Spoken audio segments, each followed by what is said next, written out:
Hi. I've got very unreasonable nails on today, so I feel like I just want to gesture. And it's still Pride Month. Like the monster in Pan's Labyrinth. Yes!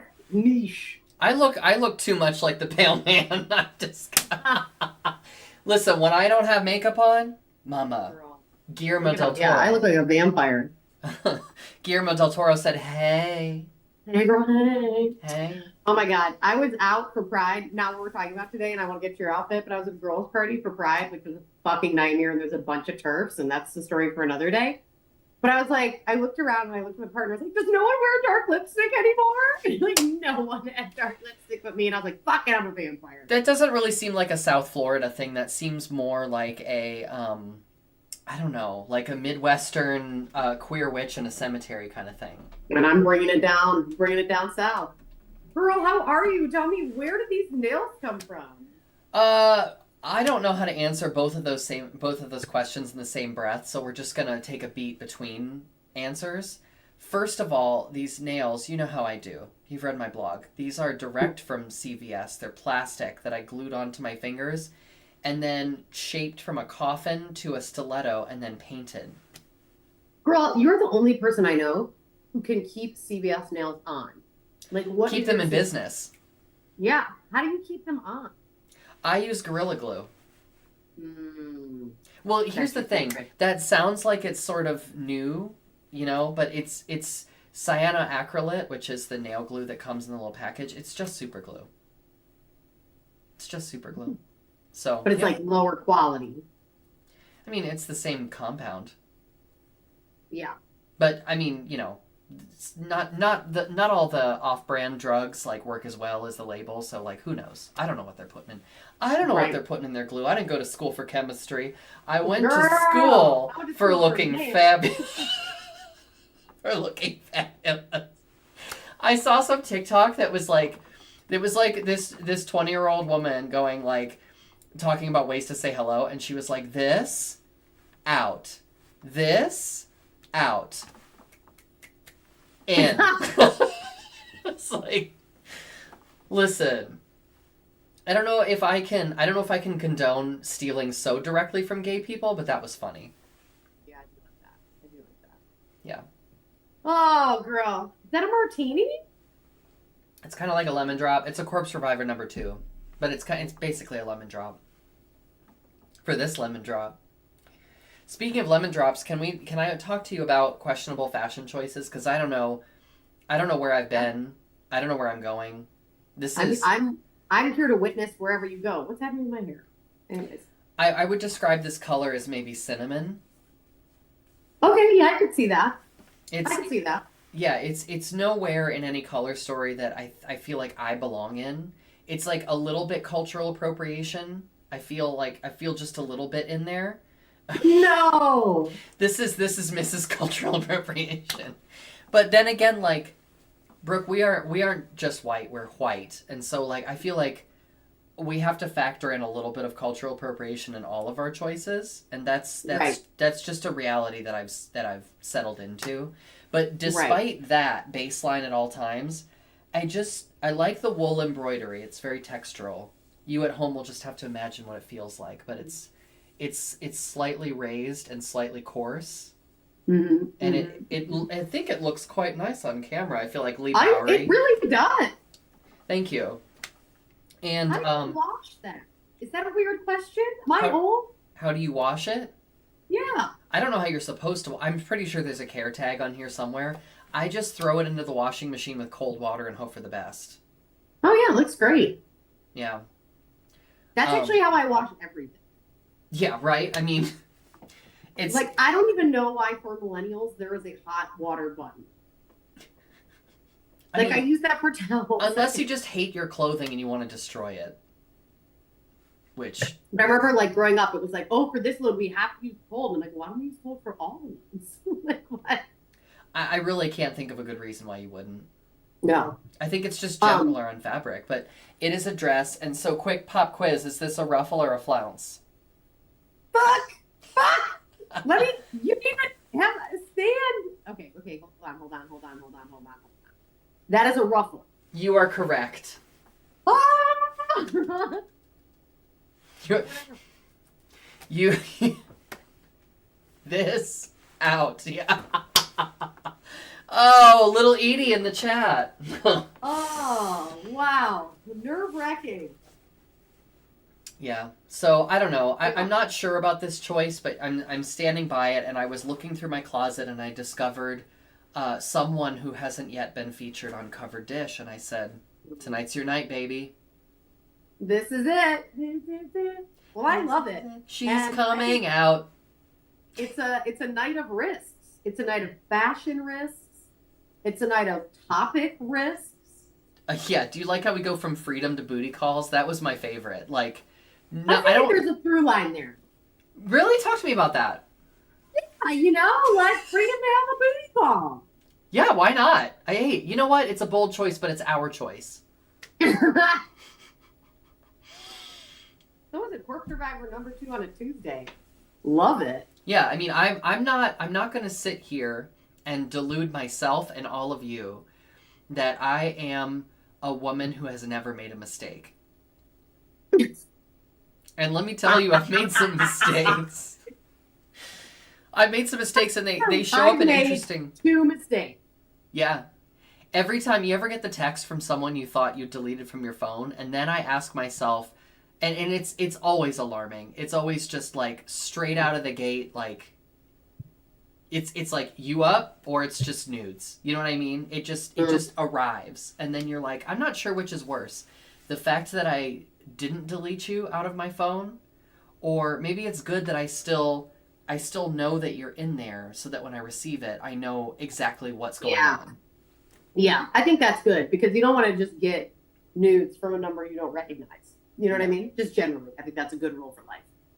Just generally not. But the real mistake was not bringing that conversation into, I don't know, a WhatsApp or a Snapchat or something like, listen, this is my PSA to all of you out of there, because I'm not someone who shames, right? We are sex positive on this channel. Yes, we truly are. Yeah, and so you can do whatever you want. Sexting, pics, videos, whatever it is, but you have to set yourself up for success. And I would recommend that you partition all of that activity within certain channels that are not SMS. Because then when you're at the luncheon with Aunt Carol and your phone is on the table and you've forgotten to do the little privacy settings with your notifications, then Aunt Carol's not seeing the thumbnail on your phone of the thing that really you thought was over and done with. You said WhatsApp or Snapchat. We're gonna hold on Snapchat in my thoughts there, but I also recommend Signal for all my civil rights activist friends as well. Oh, we love end-to-end encryption. We surely do. We sure do. It's great for protest and news. And strange, frankly. Can we say that? Strange. I can't get into Snapchat. And here's my issue with Snapchat. And this is relevant to the booty call, because I think a lot of booty calls start on Snapchat. Mm-hmm. And I'm here to tell you, I don't get why people think the photos disappear. Like, you know, Snapchat is holding all that shit, right? For one of us to run for president, and they're just going to blackmail the shit out of us. Yeah. Like, what? I don't know. There's actually another problem with that too, that's not just Snapchat, but the person you're talking to, which is Snapchat will tell you that someone has saved content or taken a screenshot, but it won't prevent them from doing that. So let's say you're like, ooh, I'm feeling good, I'm feeling spicy. You know, you do a little click, and then you send it to them. They open it up on Snapchat. They take a screenshot with their phone. Now they have it.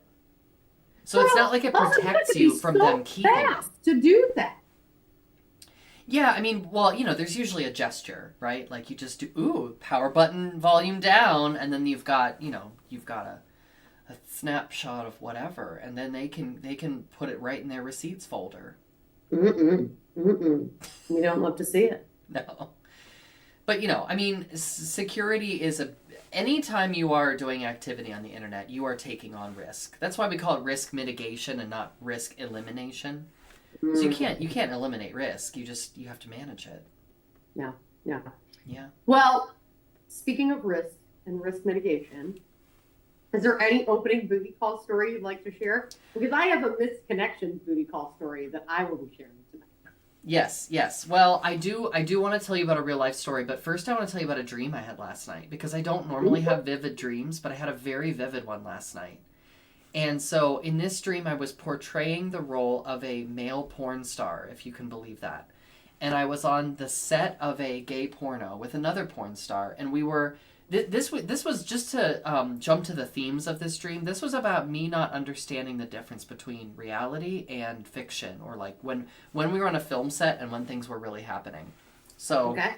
we were in a like not a great apartment, and I at first I thought it was a film set, and then there's no film crew around. Dream logic. It's just the two of us. We're Yeah. getting ready for a scene in a bathtub where we're going to have sexuals, and they were like, "Hey, but I want to do it for real." And I was like, "Do you?" And then so they got in the bathtub's full of water. They get in the bathtub. They're like, "Do you want me to leave the harness on or take it off? Like one of those leather harnesses?" And I was like, "Honestly, I think you should take it off." And then we get a knock, knock, knock on the door, and there's another rival porn star arrives, and he's holding a knife like he's going to attack us. And I knock the knife out of his hand, and I say, "I don't care that you have a knife." And then he pulls out a gun, and then I say, "I don't care that you have a gun," and I like gay slap the weapons out of his hands to disarm him. This is, this is, we're not done. And then he was like, "Well, it doesn't even matter because I've called the such and such gang and they're going to come and kill both of you." And that's when I got really scared because I don't remember their names, but the such and such gang are not playing around. They're for serious. So I go to warn my paramour in the bathtub, Yes. but they've already arrived. The trucks are outside. They're unloading their weapons. And so I go outside, and now I think there's a film crew at this point, but I'm still unclear whether our lives are in danger or not. And so I replay multiple times, like sort of video game logic, where like you try to escape and jump over the trucks and there's a getaway vehicle, by the way. I don't know who's in the getaway vehicle. It's a very disorganized but very lucid dream. And so eventually I make it to the getaway car. My paramour is dead. We're driving away, and then all of a sudden there's a crew, and they're like, "That's a wrap. We did it, everyone." We go to the wrap party. We're talking about the filming from that day, but I'm like traumatized because I think it really happened. But no one else seems to think that it really happened. So, I have two takeaways from this. First of all, I did smack, like very nonchalantly. I was like, "I don't care that you have these weapons." Just slapped them out of their hands. That feels like a good moment for me because usually things just happen to me in dreams, so I had some amount of control. But I'm concerned about the amount of chaos and that I couldn't tell what was reality and what was fiction. And that is a common theme in my booty call stories in real life. But you can't tell what is reality and what is fiction. Can't do it. Girl, that is a good story. That is a good story. Wow. And then I woke up and I had to write it all down because I was like, it's seriously so rare for me to have dreams that are that complicated and like vivid. Multi-scenes. Yeah. Yeah, that's really cool. Did you see who was driving the getaway car? Oh, Mama, it's like me without glasses in a dream. It's like all shapes and colors. I don't know what's happening, but I know there are people. Yeah. But also the decay that happens with dream memory, like by now. Oh, isn't that crazy? Yeah, by now I can barely remember any of it. That's fucking wild. You know, it's so weird because I do think there's a level of fantasy with booty calls. Yeah. There's a level of fantasy, right? There's a level of fiction, just like, I'm going to care about this in this moment, and that's it. And that's why I've always struggled with them, if I can be honest, because I'm very, I get really emotionally attached. So, I think it's really difficult for me, unless it's like a friend, because then I know we have like a baseline of care. You know what I'm saying? Yeah, yeah. But like the stranger random is hard for me. Yeah. So I'll tell you my fail boat story. It's really good, and I've never told it on Covered Dish. Gird your loins, everyone. We've got a new truth. disclosure on the dish tonight, baby. So wait, give me a little something with the nail. Yeah. Now I'm ready. So I officiated a lesbian wedding in Myrtle Beach, like you do. Naturally. And amazing couple, love them, and they rented a big beach house and got married on the beach, and I loved it. And I was like, this is the way to do it because they had all their family and friends stay in the beach house, one of those big 3-story ones, and then the party was at the beach house. Yeah. Yeah, it's a cute, like, everything is in the same place. Yes, yes. So I, you know me, I'm a sucker for like a wanderlust fucking little garden gnome Yeah. of a queen, Right. right? Like, oh my God. Like, Non-binary van life. oh my God. Yes. Okay. So that I'm so glad you brought van life up. So that is relevant. Uh-huh. So this couple shows up and they live in a van. I'm not joking. And they're driving across the country and they're doing all this stuff and blah, blah, blah. But like they're based in the town where I met these women that are getting married. So anyway, it's so great.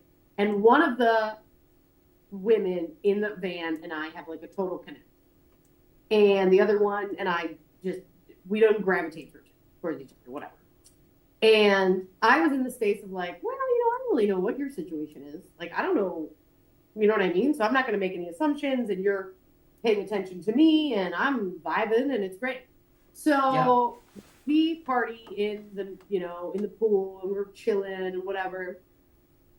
And we're at the reception and it's just a big lesbian beach party. It's so fun. Like it's exactly what you imagine. It's like slammers with a pool. And Yeah. I'm picturing the music video for Party in the USA. yes, that energy, but like gayer and like But gay, yeah. I mean, that with was more gay women still in their tank tops in the pool. You know what I'm saying? yeah. So it's the end of the night, and I'm like, hey, like, you want to walk on the beach? So we go on this walk on the beach, and I'm just pretty much like, hey, like, you are staying in a van. I have a room. I don't know your relationship situation, but if it's open, I'm in. Nice. Yeah. Mm-hmm. And we are down the beach. Okay, so now we got to go all the way back. But that's how confident I am. I love that. So was it good? Turn me down. What? Oh, she turned you down. Oh no. Yeah. Disappointing. I know. She slid into my DMs like months later, and I was like, I'm done. Too late. The moment is gone. Yeah, there is something about the moment. I don't know what it is. It's like it's the excitement. This is a temporary moment, right? We're here White Claw at a different place. Yeah. There's White Claw involved. You invited me back to your van, like tales old as time. For the record, I had a room and she had a van, so she did. I didn't realize they weren't open. Again, later I found out they weren't open, but she had said they were. But she said they were on their way to being open. So it was just some miscommunication. If I had a nickel for every time I heard we're on our way to being open. You're aspirationally open. Yeah, what's beyond a red flag? That's like a... Right, we're manifesting it. Yeah, that's like a purple flag. I don't even know. Wait a second, not purple. Pick quick, different color. Whatever's worse than a red flag, it's that. A tattered red flag. Orange, just because orange is terrible on my skin tone. So yeah, that was my failed booty call, but I was really proud of myself because I think femmes in like queer female, like queer women's spaces, we often get like the bum rap for like not being like the ones that are like not aggressive, but like assertive and speak our wants and speak our needs. And I was like, you know what, fuck this. I'm not gonna be like, I'm just gonna fucking say it, right? Just because I have the one with the long hair, you know what I mean? Yeah. And I was like, I'm just gonna say it. I gotta let Penny in. No, Penny. Where's she at? What's she doing? She's coming on Cover Dish Live. Oh my gosh. Anyways, give me a booty call story, girl. So the worst ones for me have all... That's not completely true, but for the most part, the worst ones for me have been the kind of moment in time. That was kind of fun, but we'll never do that again. Then they reach out and you do it the second time. And there is... The second time is almost always just gutted, rotted, and horrible. Well, yeah, because you're trying to live up to something, right? You're trying to live back up to that moment. Not only that, but you leave feeling like, why did I do that? I knew for a fact this was not going to be great, and it wasn't. Yeah. So, this in the last 2 years, there was a story with somebody that I met on, just these days. I don't even know why I'm still on Tinder, girl. It's sort of like it's a masochistic exercise. It's like scratching at an emotional itch. I don't know what it is, but that's between my therapist and the Lord. Girl, great. Listen, because if there's a therapist that can figure that out, then I hope that they can just retire with the where am I going with this?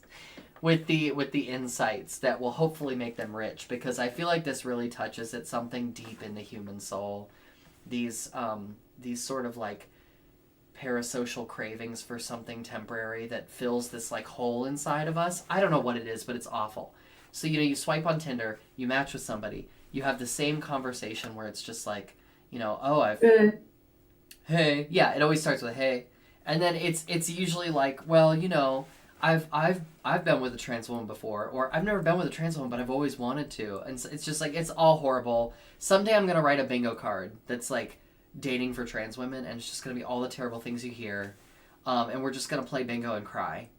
I love that. Yeah. I love that. Yeah. But it was one of those situations that turned kind of sexy. Maybe it was in a moment of desperation. Maybe my inhibitions were down. Whatever it was. So the first time we got together and we did stuff, and it was just kind of like, well, that was fun. They were an attractive person, and I was willing to set my standards aside for a little while. It scratched the emotional itch, and then I was like, yeah, I think that's good. I think we can like Dear Diary that one and then just put it behind us, right? Right. And then months later, he reached out again out of the blue, and it's here's the thing. Here's how you. I don't want to say this. I don't want to broadcast this, because then the men will know. The men will know how to sneak back into my life. But like, all you have to do is ask 2 questions, personal questions that are not sexual in nature, and then I'll be like, a real human. First of all, men have known this and they still don't do it. So you're safe here. Your secret is safe. Yeah. I feel silly admitting it, because it just sounds so obvious when I like spell it out, but it's just like, how have you been lately? That's question number 1. That counts as question number 1. Because then I'm like, well, to be honest, I'm an oversharer. I'm like, well, to be honest, this with work, this with art, this with blah, blah, blah. And then they're like, wow, that sounds really hard. And how has your burlesque been lately? Oh, so glad you asked, blah, blah, blah, blah. That's number 2. And then after that, you can move right ahead to question number 3, which, can you guess what it is? You want to fuck? Yes, some version of that. It's basically that. It's, what are you doing tonight? Or what are you doing on Thursday? Or what are you doing this weekend? And you know what the response is? What do you want to be doing on Thursday? Oh, girl. Mm. I love that. I love that, because it's like, look, it's also, like genuine interest and care. It's not rocket science. It comes at a premium these days. It is a hot commodity. I have a friend who's on the apps, and all she does is she's like, I don't ask a question, like, unless they do too. So the conversation, she's like, unless they engage and ask questions, I don't talk to them. I actually love that, because I think, again, this is generalization, but it's our way. I think often femmes in general have to carry more of the emotional burden or the emotional maintenance of conversation. And I find myself doing it all the time. It's like, oh, the conversation is lulled. Let me ask them a question about them to get them re-engaged. And then, like, if I'm not offered a lot of... I'll do this in work context, too. If I'm not explicitly offered an opportunity to sort of, like, provide, or if I'm not asked questions about me, I'll just find a moment to just, like, slip it in. You know what I mean? Yeah. It's like, Yeah. well, I'm just gonna say it. Yeah, because it's like, who am I fighting? But then you're giving to somebody who's not giving anything back, and you're like, oh no, this is terrible. Yeah. Which is also not a good setup for a booty. No. I mean, it's tough because we have to work with what we're given, but on the other hand, it's like, why am I shocked? Why am I shocked that this was terrible? Like, look at the material. I would like to point out we are 4 minutes from the end, and you have not shared a detailed booty call story, and I have. And I just want to say brava. Because normally you are the one that shares, and you are the chronic oversharer, and you got me this time, Eileen. Listen, I shared a pretty detailed sex dream, and I shared a, I didn't say what happened during it, because I have to leave something to the imagination. But I did share that, hey, like, I told people how they could get into my good graces. That feels like a pretty significant risk. People could take advantage of that. You and every person in the world. Also, please take advantage of that, dear viewers. Get in the chat. If there's one thing you should learn from this, it's take advantage of that. Yeah. Well, I will tell you one thing, and that's that you can find us next week at 7 p.m. for Cover. Damn it, that was such a good segue! Damn it! I know. Listen, if you want to hear more about that, you can read my imminently published memoir coming out in 2035. Called Dowager Clown. It's relatable content. If you don't know about Dowager Clown, go ahead and look at episode 6 or 7 of Cover Tish. And right now we're on what? 136? 136, baby. Yeah. Oh my god, all the numbers. I'll tell you something. You want a juicy tidbit? Always. Wrap us up with a juicy tidbit. So, there was someone that I worked with years ago, not on staff together, but someone who was contracted in for a specific function, okay? We chatted to the extent where we had, like, status updates on what was going on. Miss Cultural Appropriation. I'll give a whole puppet show about it. Yeah, big lamb chop energy. Yeah. Okay. So for the purposes of keeping track of things while, on the go in different buildings, they shared I shared my phone number with them. Okay? Mm-hmm. It's like, hey, text me if you run into any issues. Then one evening at about 7:30 p.m., they texted me and said, hey, how are you? And I don't know about you, Brooke. But when you get a text from someone that you've only known in a professional context at 7:30, the thing you don't want to do is engage in any way whatsoever. So you engage. And in this particular moment, I was like, not much. That was it, right? Not much. Mm-hmm. And then it became I'm just, just at home relaxing. And I was like, cool. Like knowing exactly where this is going. And then I swear to you, this is the most bold thing that I've ever observed in my entire life. It was like 2 innocuous messages away from just illicit picture. And you know what? I had to step back and appreciate the immense risk that this person had just taken. And who was I to do anything but just say, wow. That's impressive. And then you can just imagine what happened from there, but girl, that is bold. Two text exchange and then just holes. Yeah. Just I think that's all I'm at liberty to say about that particular situation, but I didn't want to leave you with nothing.